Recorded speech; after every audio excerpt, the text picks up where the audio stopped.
महावीरपुर नामक एक गांव में हिल रॉक नाम का एक मशहूर कॉलेज हुआ करता था। ये कॉलेज में ध्रुव नाम का एक लड़का, ध्रुव बिल्कुल एक आवारा था और कॉलेज के गेट के बाहर अपने दोस्तों से मिलकर कॉलेज की लड़कियों को रैगिंग करता था। ध्रुव के पापा उस एरिया का एमएलए था। इस वजह से सभी लोग ध्रुव से डरते थे। एक दिन, "हे सोनी, आज रात को मूवी देखने चलती है क्या?" Shut up you rascal. Movie पसंद नहीं तो पार्क को चलेंगे, क्या बोलती है? Stupid, mind your business. Hey, ज्यादा जुबान मत चलाना। अब चुपचाप इधर आके मुझे किस करके चली जाओ। ये बात सुनकर सोनी रोते हुए प्रिंसिपल के पास जाकर ध्रुव के बारे में शिकायत कर दी, लेकिन प्रिंसिपल ध्रुव के पापा से डरती थी। सोनी, ध्रुव बहुत अच्छा लड़का है, तुम उसे गलत समझ रही हो। तुम ये सब चीजों में मत पड़ो, सिर्फ अपने पढ़ाई पर ध्यान दो। सोनी को समझ में आ गया कि प्रिंसिपल ध्रुव के पापा से डरती हैं। सोनी निराश होकर वहां से चली गई। ऐसा हर रोज ध्रुव सोनी को चिढ़ाने लगा। एक मोबाइल कैमरा पेड़ के पीछे रख दी और हर रोज की तरह कॉलेज को जाने लगी। फिर से, "ऐ सोनी, मुझसे शादी करोगी क्या? तुम्हारे घर में आके बात करूं क्या? नहीं तो हम कहीं भाग के शादी करेंगे।" प्लीज मुझे छोड़ दो, मुझे पढ़ाई करनी है। इस तरह हर रोज मुझे परेशान मत करो भैया। कौन भैया? ध्रुव इससे चिढ़ गया और सोनी पर हाथ डालकर जबरदस्ती की। सोनी जोर से ध्रुव को ढकेलकर वहां से चली गई और उस दिन रात को सोशल मीडिया पे ध्रुव के गंदी हरकतों का वीडियो अपलोड कर दी। ये वीडियो इंटरनेट में बहुत वायरल हो गया और पुलिस को ध्रुव को अरेस्ट करना पड़ा। सोनी के इस साहस के बारे में तारीफ करने लगे। लालची गोवर्धन। मैथिलीपुर नामक एक गांव में गोवर्धन नाम का एक बड़ा व्यापारी हुआ करता था। वो दाल बेचता था। गोवर्धन की दाल पूरे जिले में बहुत मशहूर था और गोवर्धन के पास 4 ट्रक ड्राइवर काम करते थे। ट्रक ड्राइवर सब के सब कम पगार लेकर गोवर्धन के पास काम करते थे और गोवर्धन से पगार बढ़ाने के लिए पूछने से ही डरते थे। रामू, ये माल तुरंत अपने गोपाल के गोडाउन में लेकर जाओ। जी साहब, आप 2 साल से पगार नहीं बढ़ा रहे हो। अब मेरे से इतने कम पैसों में ये माल लेकर जाना नहीं होगा। पगार बढ़ाओ साहब। चुप कर, ज्यादा जबान मत चलाओ। चुपचाप ले जाओ, नहीं तो काम से निकाल दूंगा। गोवर्धन अपने ड्राइवरों को मार्केट रेट से बहुत कम पैसे देकर काम करवाता था। रामू गोवर्धन को सबक सिखाना चाहता था, इसलिए अपने ड्राइवर भाइयों को बुलाया और कहा, सुनिए भाइयों, अब हमें ये गोवर्धन के पास कम पैसों के लिए काम करना बंद करना चाहिए। जब तक वो तनख्वाह बढ़ाता नहीं, तब तक ट्रक नहीं चलाना। ये बात सुनकर ईश्वर ने कहा, नहीं रामू, गोवर्धन बदमाश आदमी है। ऐसा करने से वो मुझे काम से निकाल देगा। तब रामू ने एक लकड़ी लेकर तोड़ने की प्रयास किया और वो जल्दी टूट गया। बाद में 4 लकड़ियां लिया और जब तोड़ने की प्रयास की, वो लकड़ियां टूटी ही नहीं। तब रामू ने कहा, MD10, अब समझ में आया क्या? डरो मत, मेरे साथ चलो। सभी ने मिलकर गोवर्धन के पास चल पड़े। अरे रामू, तुम अभी तक माल लेकर नहीं गए क्या? आप तनख्वाह बढ़ाइए, तब लेकर जाऊंगा। क्या नाटक है ये? ईश्वर, तुम लेकर जाओ। नहीं साहब, आप तनख्वाह बढ़ाइए।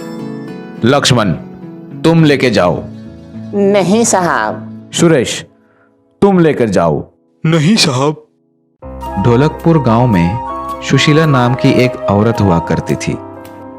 सुशीला को कोरोना से बहुत डर था, लेकिन अपना बेटा राजू की शादी शुरू से ही तय थी।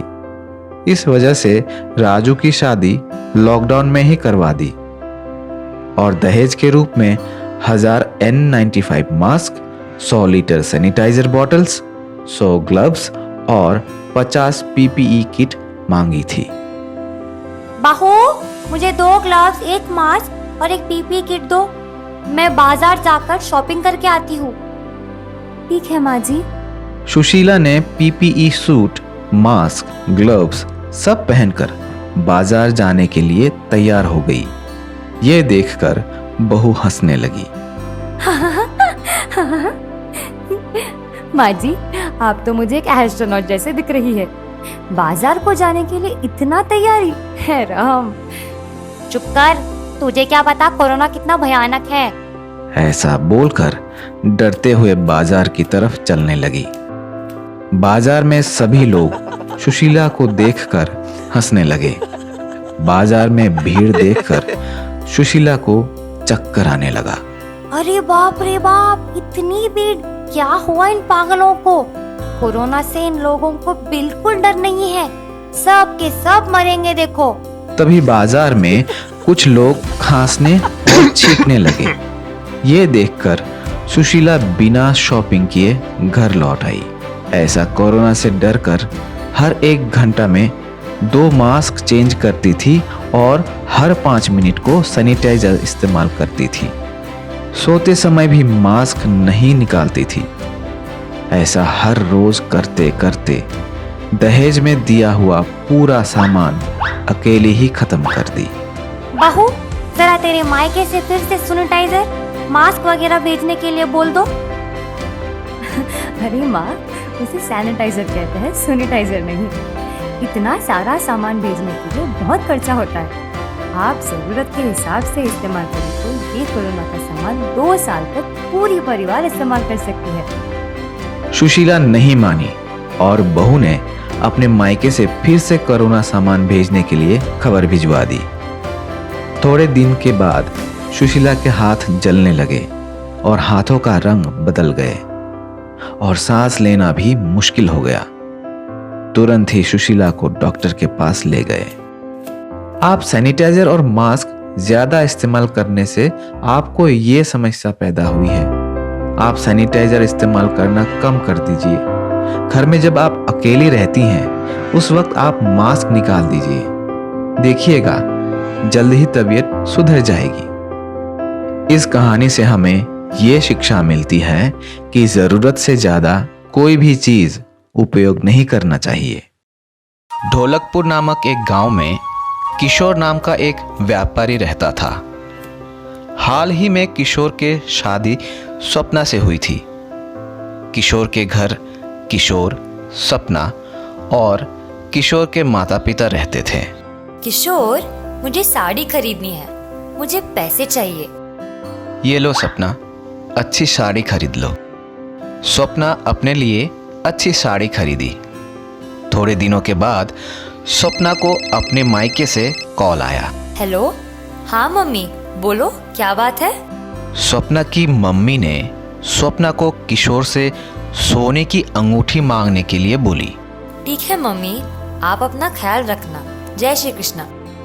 अगले दिन सपना किशोर से पूछी, किशोर, मुझे एक सोने की अंगूठी चाहिए।